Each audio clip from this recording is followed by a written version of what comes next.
Good afternoon and welcome to this week's Team Kentucky Update. We have a lot to cover today. We're going to start, like we have just about always do, with economic development, more investment, more jobs. Then we're going to move to additional steps we're taking both on the price of gas as well as ensuring people aren't exploited over the price of baby formula. Then we'll move on to talk about tomorrow being the 6-month anniversary of the deadly tornadoes in Western Kentucky. We'll then have a brief COVID update, followed by a discussion by Dr. Stack about these hepatitis cases that we are seeing in children around the country. So let's start with economic development. This is the bright future that we are all pushing for. And then we'll move towards the challenging present that we got to get through to reach that bright future. So today I want to start by highlighting our continued economic growth, particularly within our state's signature bourbon and spirits industry. So far this year, we've already announced 80 new location and expansion projects across all sectors of our economy. They total nearly $4 billion in new investments. We've already announced 6,700 new jobs in the Commonwealth. Growth of the bourbon industry has played a very important role in that success. Since the start of my administration, bourbon and spirits-related announcements have contributed to more than $1.1 billion in new investments, by far the most ever in a 2.5 to 3 year period of time. Even better, they're creating nearly 1,000 quality jobs for Kentuckians. Among those projects is Heaven Hills Distillery, which we announced this week, a $135 million investment to reestablish distilling operations in Bardstown after 26 years. I joined company president Max Shapira, and that's their master distiller as well, and local leaders in Nelson County on Monday to celebrate the groundbreaking of this facility and to talk about the big plans and for the first time to see the renderings of what it will look like. The project returns production of Heaven Hill to Bardstown for the first time since a major fire in 1996 destroyed their then distilling operations at the time, destroying 2% of the entire world's bourbon supply. It's a tremendous to see Heaven Hill continue to build its presence in the Commonwealth, and I want to congratulate the company and the Nelson County community as their partnership continues to grow. But that's not the only exciting bourbon-related news we have to share. On Tuesday, we announced leaders at Four Roses Bourbon are investing more than $23 million to expand the company's presence in Bullock County. Anderson County-based Four Roses has a history dating back to the 19th century, including distilling in Kentucky since 1888. Four Roses has produced bourbon in Lawrenceburg since the 1960s, previously operating along Louisville's Whiskey Row for decades. Earlier this week, we announced the company's leaders are investing in new warehouses in Cox's Creek in support of their Lawrenceburg distillery. These warehouses will create job opportunities for residents in Bullock County and build on the company's current in-state employment of about 137 people. Thank you to everybody at Four Roses for continuing to create high-quality jobs in Kentucky and for making products right here in our state.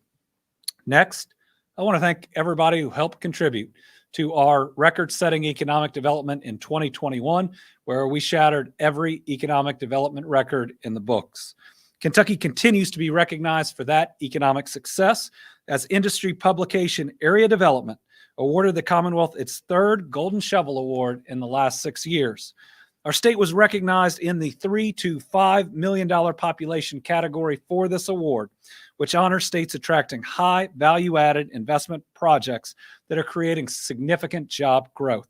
Our economic momentum, this is important, exceeds every state of our size, every one. And this recognition is the latest reminder that Kentucky's future is brighter than ever. I also want to congratulate Ford Motor Company and SK Innovation. The Blue Oval SK Battery Park project in Hardin County was named among Area Development's manufacturing projects of the year. The $5.8 billion, 5,000 plus job announcement is changing the nature of automotive manufacturing in the Commonwealth. And when you combine their production capacity, along with Envision's, which we announced in Bowling Green, Kentucky is now the undisputed electric vehicle battery production capital of the United States of America, and we think it's only going to continue to grow.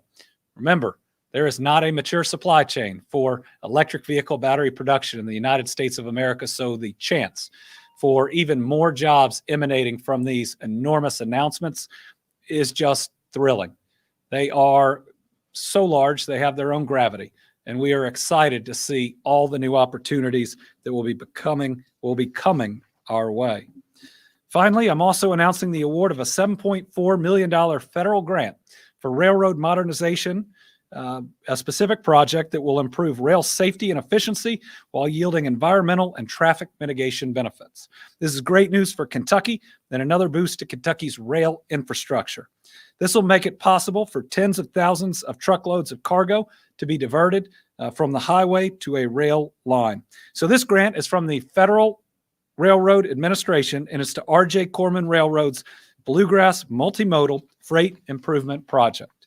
The project is to include construction of a rail-to-truck transload facility right here in Frankfort, rehabilitation of track on the main line between Frankfort and Lexington, and improvements to the company's main yard and transload facility in Lexington. According to the company, the project will benefit many businesses and industries in the region, but was designed specifically to support two primary rail users, which is good for potential expansion. There's Nugent Sand Company, which has 125 employees in the Louisville area, and Washington Penn Plastics Company, which has 98 employees in Frankfort. The project will also support the continued operations of 70 employees of the R.J. Corman Central Kentucky line. So congratulations to R.J. Corman, which is one of 13 freight railroads employing nearly 3,000 Kentuckians and operating nearly 2,600 miles of track in Kentucky. So a bright future. Every week we're announcing more new jobs, more opportunity, and more opportunities of the present. But more opportunities for the future. But the present is challenging.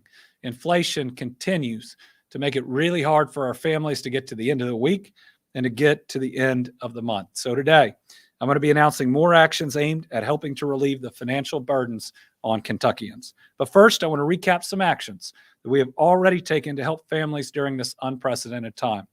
Last week, my administration filed an emergency regulation to freeze the state's gas tax and prevent what would have been an increase that would have taken effect on July 1.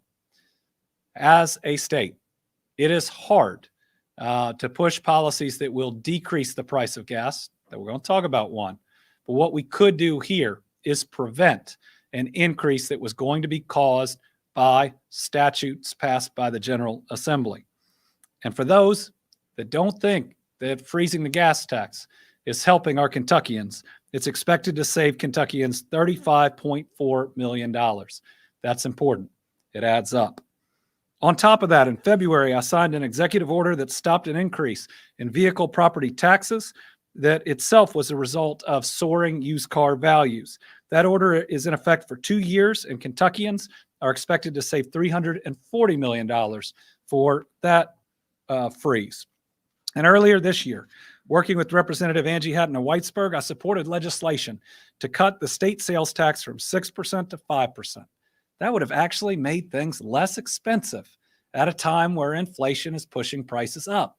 And as we tried to tell the General Assembly then, it was going to save Kentuckians $873 million, not at the end of any given year, but right when they're trying to purchase things that they are struggling to afford. Unfortunately, the legislature never took it up, never even gave it a hearing.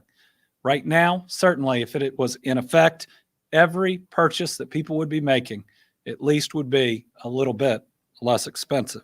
So we are doing everything that we can to try to keep more money in the pockets of hardworking Kentucky families, and we intend to continue to look for avenues to provide more relief. A couple of them today. This morning at 10:30 a.m., I signed a letter to top administrators at the U.S. Environmental Protection Agency and requested that they grant a waiver to remove the requirement that more costly reformulated fuel be sold in Louisville and in the surrounding area. On top of the price spike, the supply of reformulated gasoline that Kentucky relies on has faced the added pressures of the global supply crunch. If approved, a waiver would stay in effect for up to 20 days, allowing conventional, more affordable gasoline to be sold in Jefferson County, as well as portions of Bullitt and Oldham counties.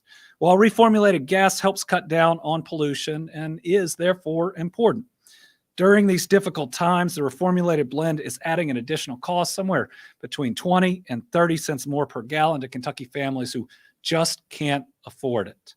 The people who live and work in the Louisville area shouldn't have to shoulder this additional burden during what is already such a challenging time.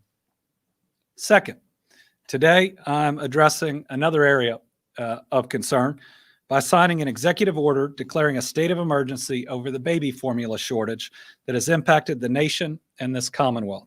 The order activates state price gouging laws, which aim to protect families seeking to purchase formula from any predatory pricing that can occur when supplies are limited due to high demand. The current baby formula shortage is mainly attributed to a lack of supply after a major production plant was shut down earlier this year by the FDA when they began investigating bacterial infections in 4 babies that were fed with formula. By implementing our price gouging laws, we can make sure that families are not being charged more than they should to obtain a critical supply of formula to feed their baby.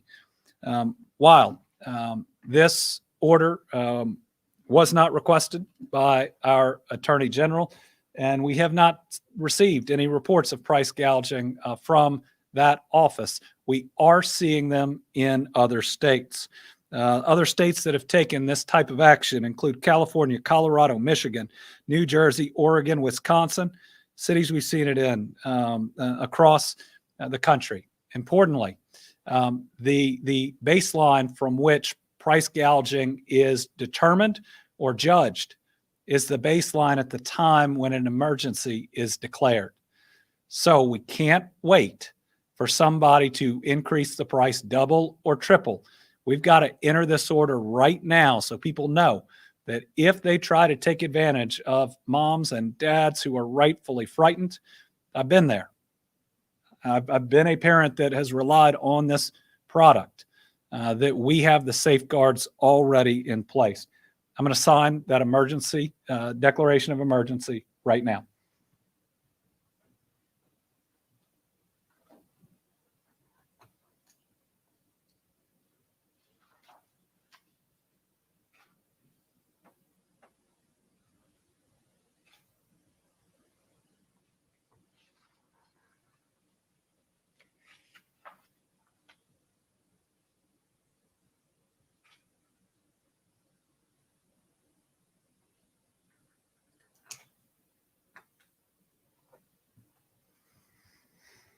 Under current Kentucky law, this state of emergency and the price gouging laws will last for 30 days.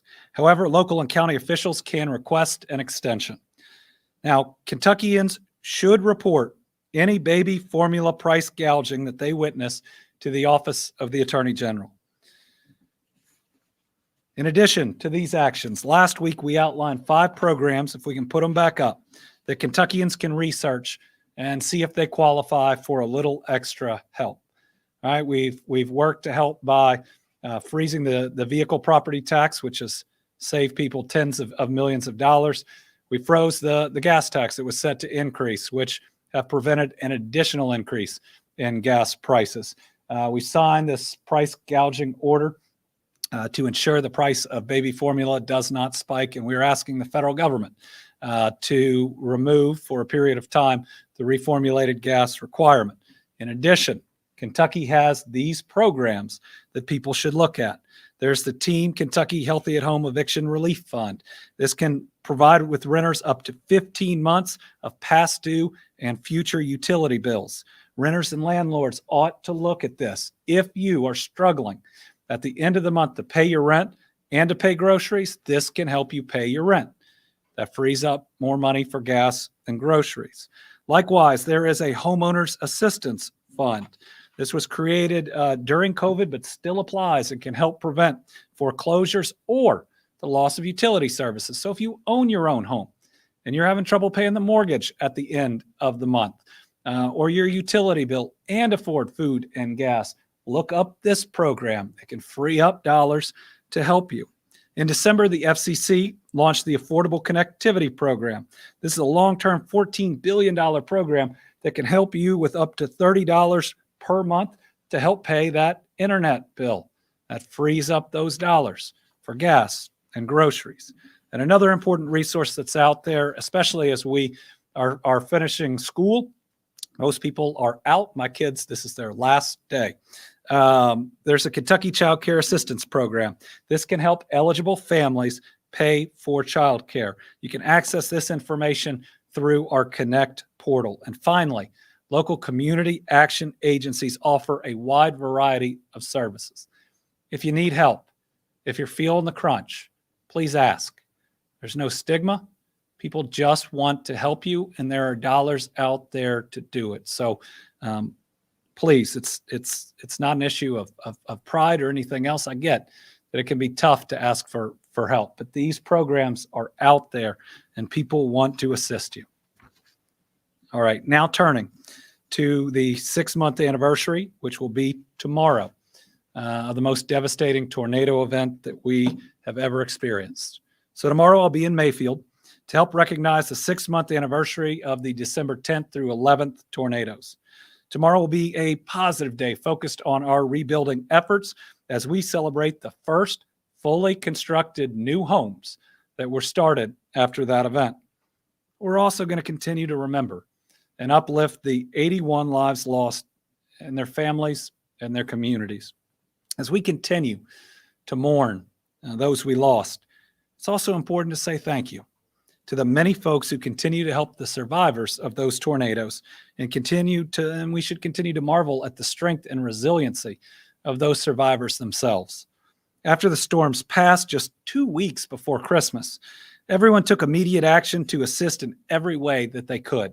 From volunteers to nonprofits, local, state, and federal disaster officials, everybody stepped in to help. We requested and received one of the fastest president-approved major disaster declarations. We think it's the fastest in history. It was on December the 12th. 16 counties were eventually designated for federal assistance.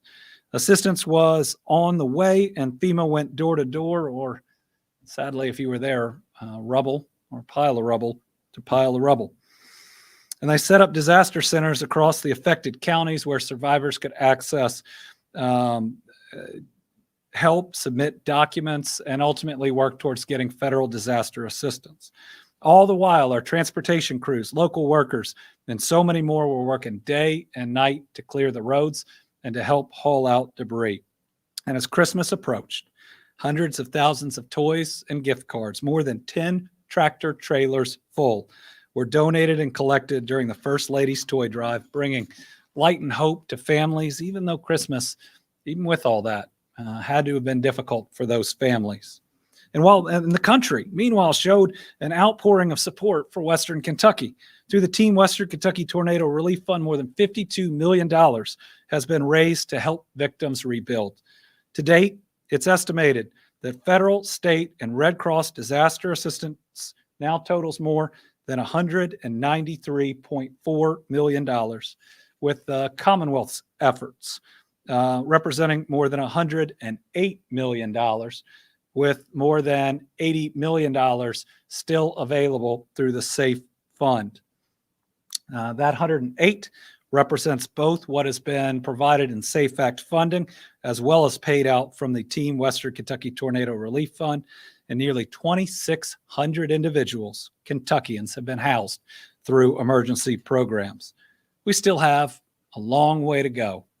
But today we stand here 6 months after these storms with more work to do, but we are standing. No longer knocked down, never knocked out. On our feet with rebuilding to do, but with most debris gone, and knowing that not only has help come, but more help is on the way. Our properties are no longer covered in rubble. We're not worrying about the next day or the next meal. Our kids in these areas have finished their school year. We are strong, and Kentucky is strong. and we are standing and we are moving forward. So here's some milestones that we have reached in our efforts to rebuild. First, emergency housing, giving shelter to those that had lost their home. In total, nearly 2,600 individuals were housed by programs offered through the state, the Red Cross, and FEMA. More than 800 individuals and 250 first responders were housed in our Kentucky state parks. We owe a big thank you to all those employees and the hundreds of volunteers when we put out the call that came to the state parks to do everything from cleaning to laundry to anything that they were asked. The Commonwealth Sheltering Program sheltered more than 580 people in travel trailers and hotels, and we're actively working to transition survivors to long-term housing solutions. The Red Cross sheltered over 891 survivors in hotels and served more than 105,000 meals. FEMA has provided housing for 54 households. The Team Western Kentucky Relief Fund has been an incredible success and will continue to provide help. Remember, there are lots of organizations that help and provide money in the immediate aftermath of a disaster. The Red Cross, the United Way do an incredible job. We set up this fund because feedback after other disasters have said 3 months, 6 months, 9 months in, if you don't have a fund like this, the others are typically gone helping out another community which needs help in the direct aftermath. So to date, more than $26 million has been distributed from this fund. And remember, this is the generosity of people and companies all over the country, all over the world, many of which were here in Kentucky. Of that $26 million, we paid for every funeral, every single one of these individuals we lost. They have to wait for a reimbursement. We didn't want them to worry about those dollars as they grieved and their communities grieved.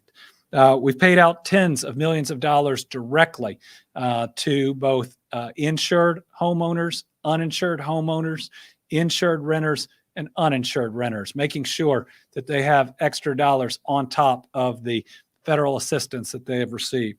And we announced $16 million in partnership with Habitat for Humanity, Homes for Hope, and the Fuller Center for Housing to build 300 homes in the impacted counties.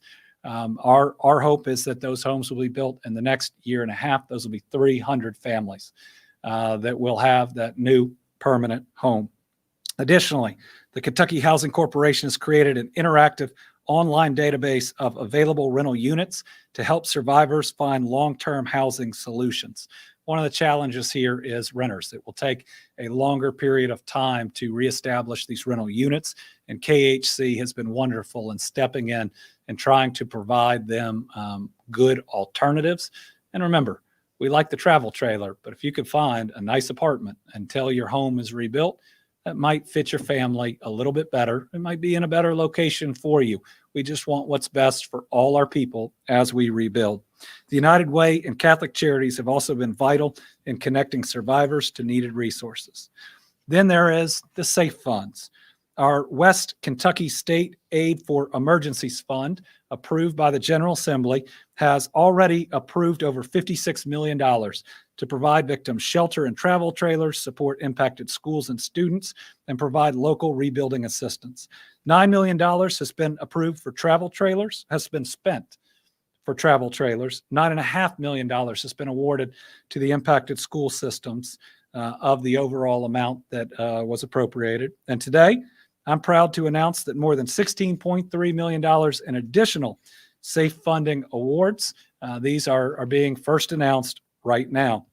Today's funding awards include $1.2 million to the city of Dawson Springs, a place I know pretty well and I very much want to see rebuilt, for land survey costs, $15 million to the Mayfield Electric and Water System for financial assistance, and more than $61,000 for financial assistance and nearly $115,000 for wet debris removal in Muhlenberg County. Now, out of that SAFE fund, about $37.5 million has been paid out to counties and others to cover costs and services not eligible for FEMA support or to ease the period of time until they get reimbursement. Also, new this week, the U.S. Department of Commerce's Economic Development Administration announced it was investing $3.2 million in the Purchase Area Development District. The money will service a revolving loan for local businesses impacted by the tornadoes.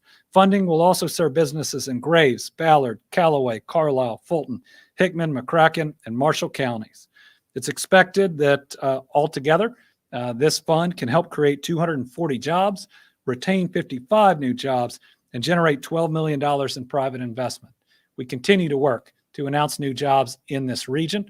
We were just down in Murray, certainly close by, for a big announcement in the former Briggs and Stratton building, and expect maybe even this month to have some exciting jobs announcements in the area. That's such a critical part of rebuilding, giving people that extra reason that they want to rebuild in the town and in the county that they love. The Red Cross has paid out over $3.5 million of financial assistance. And FEMA has paid out a total of $81.9 million in federal disaster assistance as of June 1st. More than $15.5 million was approved for individuals and households, including housing, repair, and rental assistance. Disaster recovery centers, they had 18 of them with 7 fixed sites and 11 mobile centers. They had 7,327 visitors when they were open. 640 disaster loans have been approved through the U.S. Small Business Administration for a total of more than $58.4 million. To learn more about FEMA assistance, National Flood Insurance Program, disaster unemployment assistance, crisis counseling, disaster legal services, and more, view FEMA's 6-month milestone at a glance. That's on their website. Now, let's finally talk about debris removal. As you can tell, I'm trying to give a significant full update here. It's been 6 months of a ton of work. So much of this carried out by local officials, but also unprecedented aid that has gotten out quicker than I believe we've gotten it out for any natural disaster that's occurred in Kentucky. And you know what? Every dollar we've gotten out, people of Western Kentucky deserve it. People of all the counties that were hit deserve it, all the way up through Taylor, down to Warren, certainly Graves, Hopkins, Caldwell, Marshall, every county that was impacted has the ability to apply as we move forward for additional funds from that SAFE Act set of funds. Just because we're 6 months post doesn't mean that we're not still working every day, and will continue to. So on debris removal, more than 2.5 million cubic yards of debris have been removed from the 19 counties. So what's that mean? So a tandem dump truck carries about 10 cubic yards of debris in each load. So there have been 250,000 of those loads that have taken debris away from these communities and are now going to help us ultimately rebuild. So tomorrow will be that 6-month anniversary. We look forward to being in what I think will be not just Mayfield, but several communities, again, showing our commitment to the rebuilding effort, but also standing with local leaders like Mayor Onan in Mayfield, like Judge Whitfield in Hopkins County, and so many others that have worked so hard for their people. All right, a quick COVID update. It starts with another tough milestone. With Monday's report, we've now lost over 16,000 Kentucky lives to COVID. Our total death count now stands at 16,004. These are 16,004 children of God that will be missed by their communities, whose families are still mourning, whether it happened the first day of COVID or is the most recent death. Let's remember that people are still out there hurting, and this is a level of grief that we certainly haven't processed, and I don't think we've ever had this amount of grief in this short of a window of time. So everybody who's feeling it, whether you've lost somebody close to you or not, don't be afraid to reach out for help. You know, a pandemic causes significant death. It causes major disruption. It challenges everybody's mental health. But, you know, right now we have more tools to help people with mental health, help our kids, to help you than ever before. More of it's covered by your insurance or any other form of coverage that you have than ever before. Heck, we even have a federal and a Kentucky law that says we have to treat mental health the same. as physical health. So please take advantage of those opportunities, as I believe we are now learning to live with COVID, hopefully moving out of the pandemic stage. But still, in terms of the scars that it's left with us, we've got a lot to process. So if you need a little help to do that, please get it. Let's look at the map they put out last week. Another one of these will come out late tonight. What we're seeing is primarily green counties. But remember, we didn't have any red counties. Then we had one. Then we had about 5. Again, when your county is red, you need to really think about stepping up the things you do to keep yourself from getting COVID. Yes, thankfully, we are not seeing the deaths and serious illness that we did earlier. One of the best pieces of news is it's no longer directly proportional to the number of cases or the positivity rate. But that doesn't mean it can't cause severe illness in some. And it also causes real and significant disruption that all of you have seen either in your business or in your home life. If you can prevent yourself from having to be quarantined for 4 or 5 days, prevent spreading it to other people around you, some of which may have serious health conditions. Make sure you at least take a strong look at the guidance and see if you're willing to do your part to not only protect yourself, but others around you. Let's look at the stair stepper chart. Again, I think what we see is we have certainly more COVID than we had after the significant drop that we were happy to see from Omicron. We vacillated up a little, down a little. Right now, a lot of that is because so many people have at-home tests. And that's a great thing. Now you can test almost as frequently as you want. You can make sure that you know as quickly as possible, and you can keep it from spreading to others. But it does mean that, this one piece of data now has to be viewed in a lot more. Let's look at the positivity rate. I think between this and the last graph, it's fair to say that COVID has been increasing or is elevated than it certainly was a month ago. And if you're like me, you know a lot of people that have had COVID in these last month. Thankfully, everybody I know that's had COVID in the last month is okay. That doesn't mean they didn't get sick. They just didn't get seriously ill. To a person, they certainly wish that they had not had it, and it caused disruption in their life. The better news are the 3 graphs on hospitalization.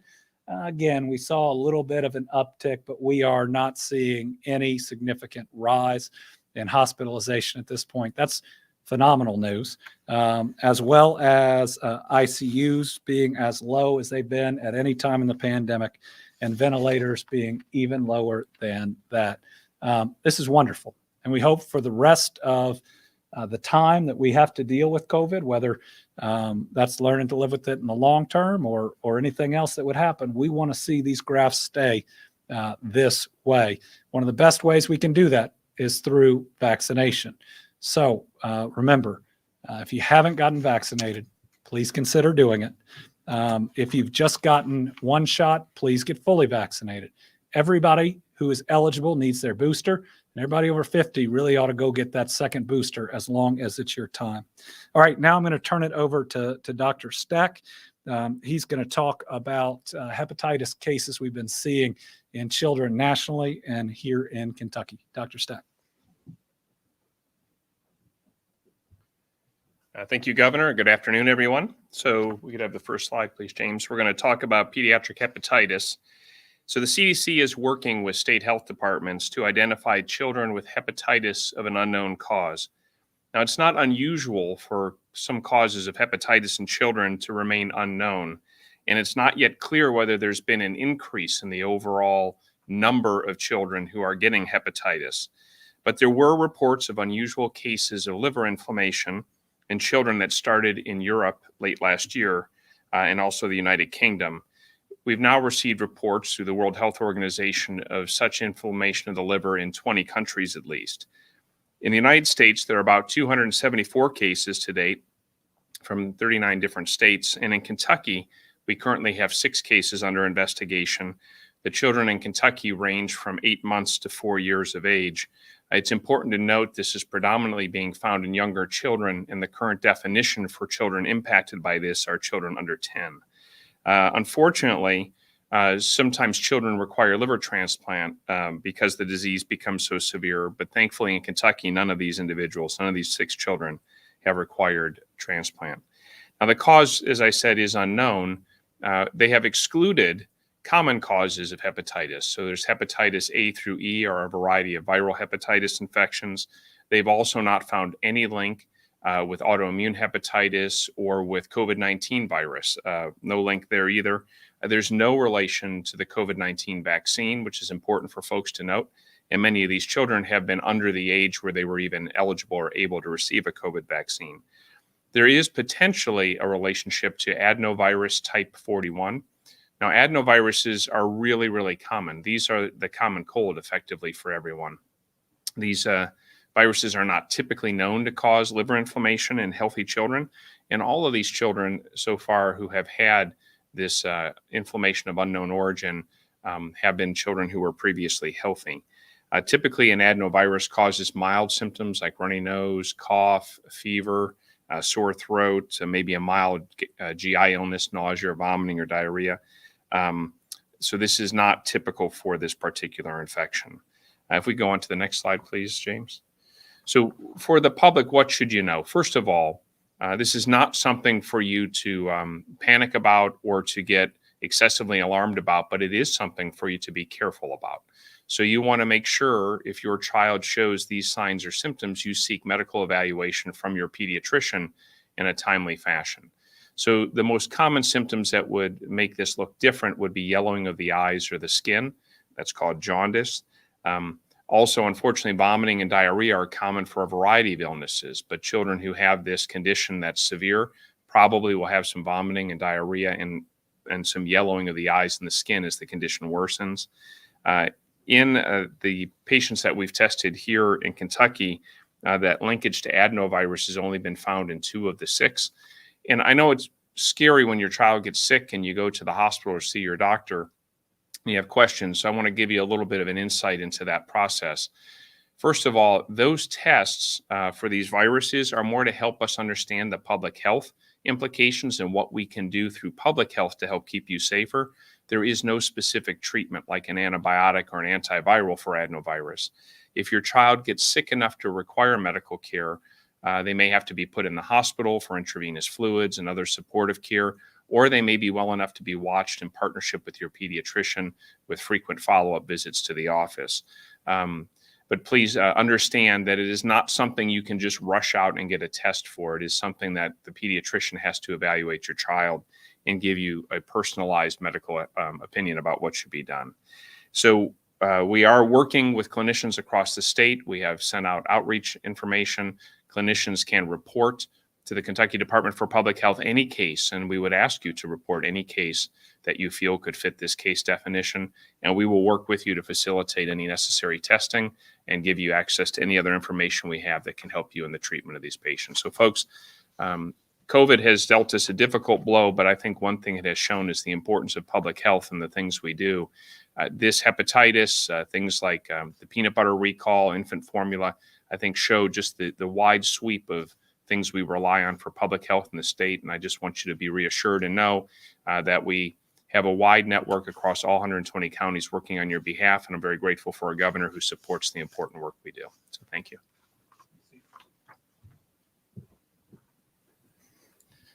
All right. And finally today for our Team Kentucky All-Star, I may get in trouble for this one.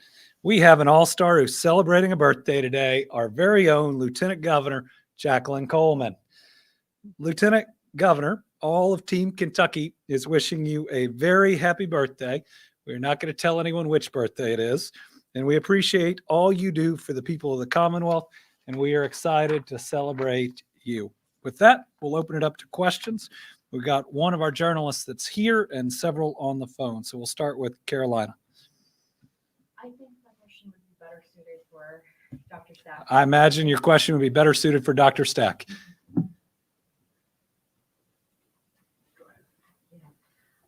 Dr. Stack, you mentioned that parents, there's no reason to panic about these hepatitis cases that we're seeing right now, but parents are going to worry. Right. Should they be concerned at this point, or is this a let's wait and see situation? In many ways, it's a wait and see, but it's important for parents to understand when they see the news reports for us to try to allay needless anxiety where they worry and cause themselves more distress when they can't change, what the trajectory will be. It's not yet clear if this is an actual increase in the number of children with hepatitis or if we've gotten better at recognizing it and identifying it. And of course, we've just come out of a global pandemic, so we're paying particular attention to a number of different things. So for parents right now, the important thing is to constantly educate and train children to wash your hands, cover your cough, and make sure they're vaccinated for all preventable diseases through the pediatrician's office or the health department, and just to pay careful attention to their child. If they have a minor illness, you don't need to go run to the doctor. But if they look like they have these symptoms, their eyes are turning yellow, their skin is turning yellow, or they just appear uncommonly sick, something more than a common virus, then they should go see their pediatrician, or if they're particularly sick, go to a hospital if necessary. Dr. Schaff, just one more. Do we know how this spreads at this point? So these are respiratory illnesses, so they most commonly would spread by people coughing, sneezing, coughing into your hand and touching things. And of course, children share things a lot. These are young children. So things like childcare or elementary school would be areas. And again, we should be hopefully doing enhanced hygiene and sanitation in many of these places anyway because of COVID. It can also be spread through body fluids. So if someone vomits or has diarrhea, there can be virus in those fluids. So you should always, obviously, I think most people don't want to touch vomit and diarrhea, but we should be pretty careful about that and wash our hands if you've helped your child before you go and do other activities. Welcome. I just add that as a parent, my response would be not concerned, but wanting the knowledge, especially after everything we've been through. We'd like to know when we read these things online or in the newspaper, or we see them on the news. We know that they're out there, and that's a good thing. That helps us if our kid is in the very small portion that's getting this, that we can hopefully identify some of the symptoms and get them the help that they need. What I love, and it's hard to love something about a situation like this, is all our kids have been okay thus far, and we want to make sure that continues. All right, next, Marcus Green from WDRB.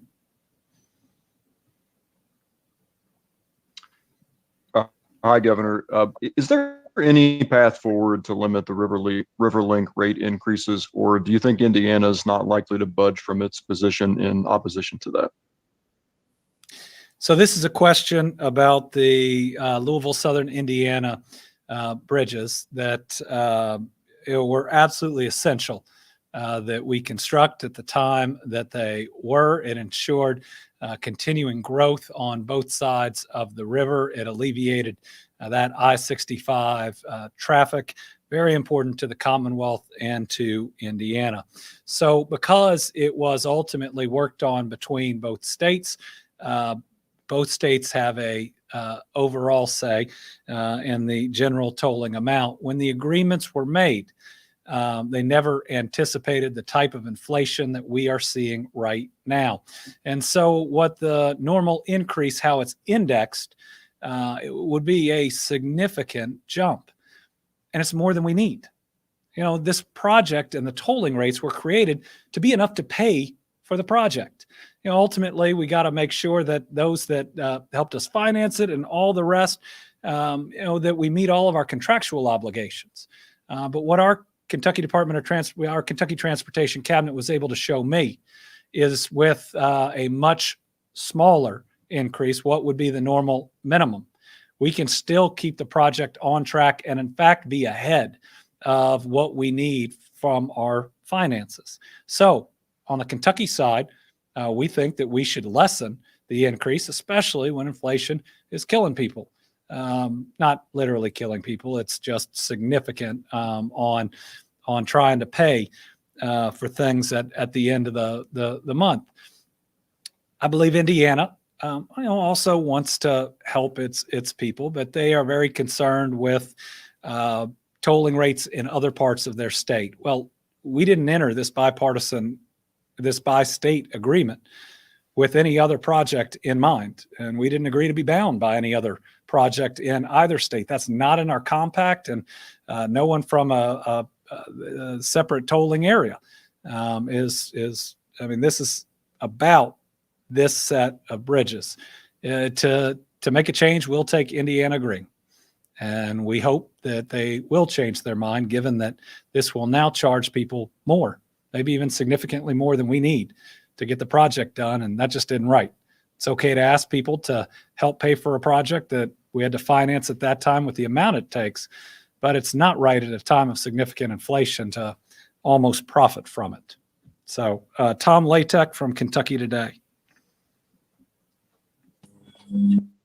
Thank you, Governor, and good afternoon. I was just wondering if you had anything new information to report on your requests, speaking of bridges, with Ohio for Brent Spence and with Indiana for the Interstate 69 bridge. So the application for one of the programs that we're going to be applying for in the Brent Spence is in. We feel very good about how that came together. We are in constant and appropriate contact with the federal government. And in the near future, we'll be applying in the second program. Certainly, the General Assembly being willing to go ahead and appropriate the full amount we'd have to chip in as Kentucky helps that application. So we believe it's been in a pretty good place. On I-69, we continue to work through our state budget, primarily on the approaches. On getting up to that bridge, I think we're going to have a major groundbreaking here soon on one of the major portions of it.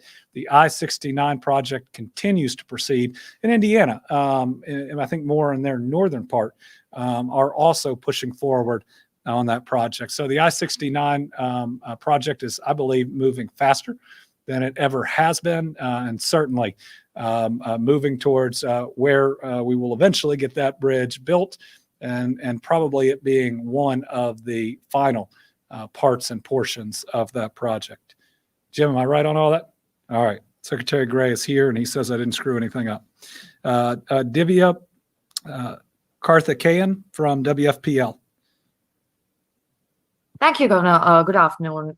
Considering the interest in gun reform might wane by the time we get to the next legislative session, and as you'd said last time, it's really in the legislature's court, is there any action you're considering that you could take, or any legislation apart from SROs that you do support? Well, legislation, again, will have to be agreed upon, likely in advance, by both the supermajorities in the House and in the Senate, and I'm willing to talk with them on what they'd be willing to consider if they're willing to consider something. I don't know if I would agree with it or not until they have specific proposals. Certainly, we can and we must do a couple things. One, we've got to fund the SRO bill.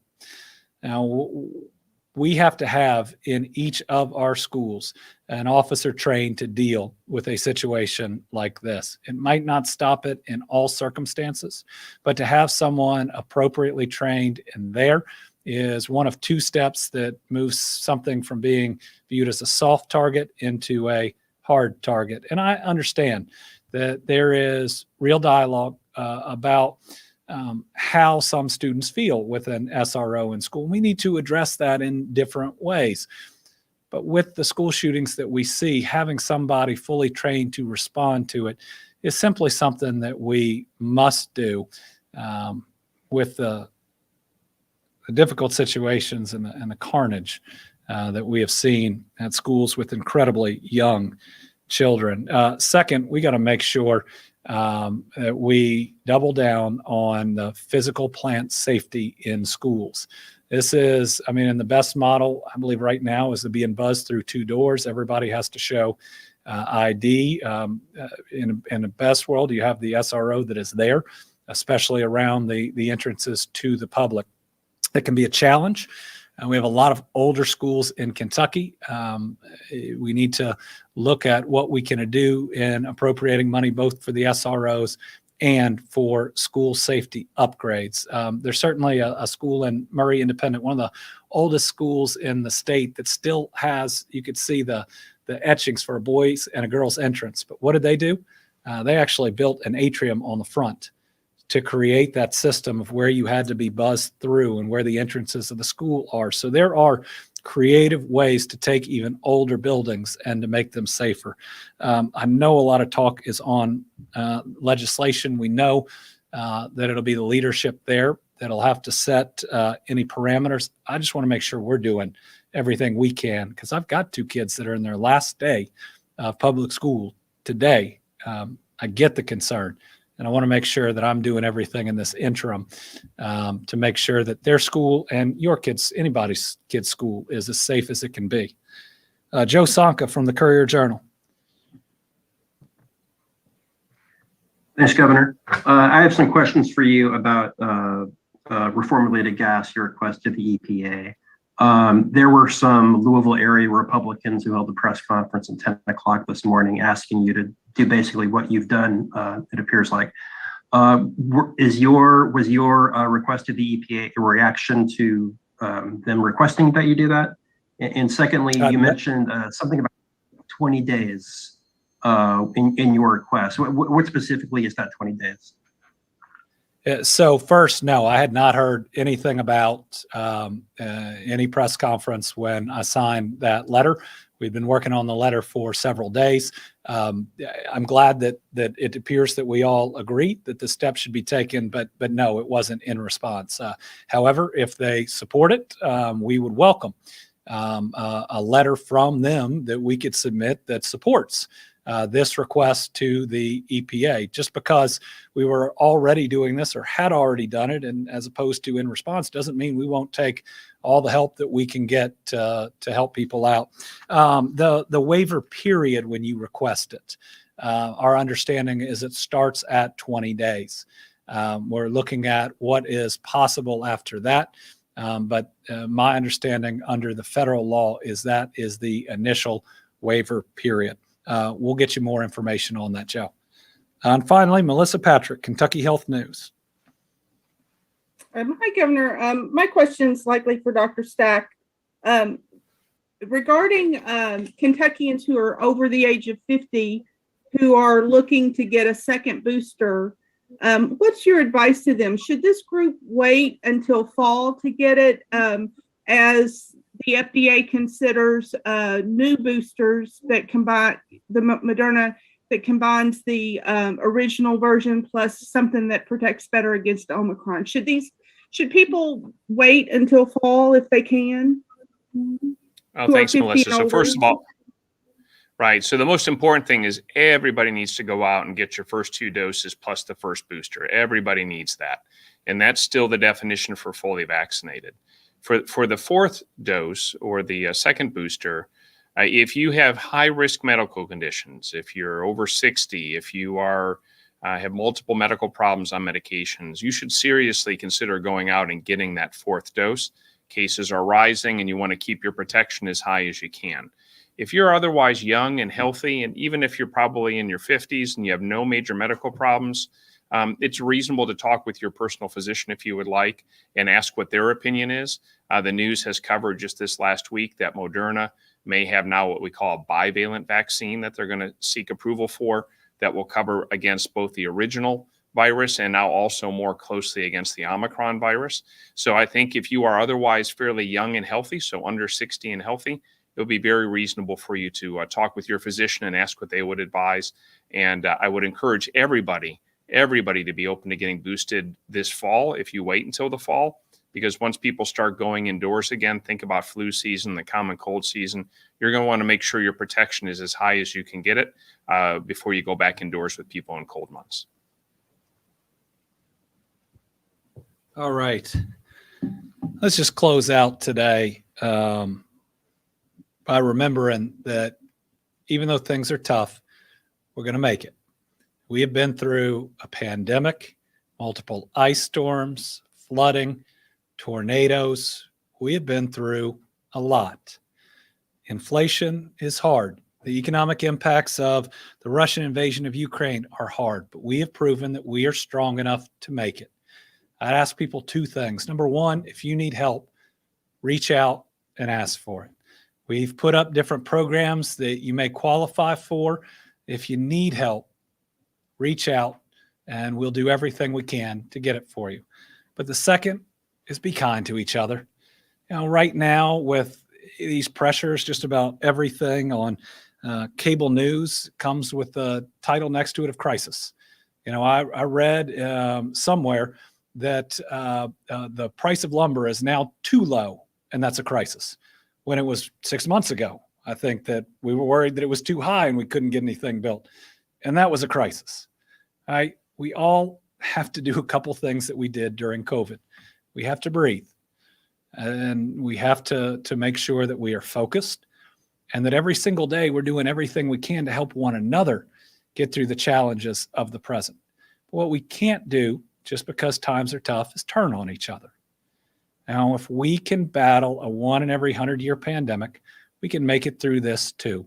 And while today is tough, tomorrow is pretty exciting. I mean, we're building the biggest electric vehicle battery production plant that we could have ever imagined. We're building 2 of them. We have jobs of the future falling in our laps every single day. We're getting picked by companies that might not have previously known where Kentucky is, and they're betting their entire future on us.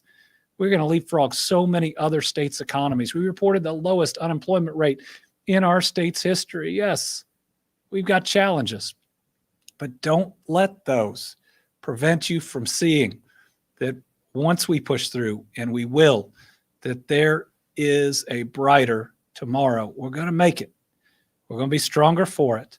And we're going to see more prosperity in the years to come than we could have ever imagined. After everything we've been through, we deserve it. Thank you all very much.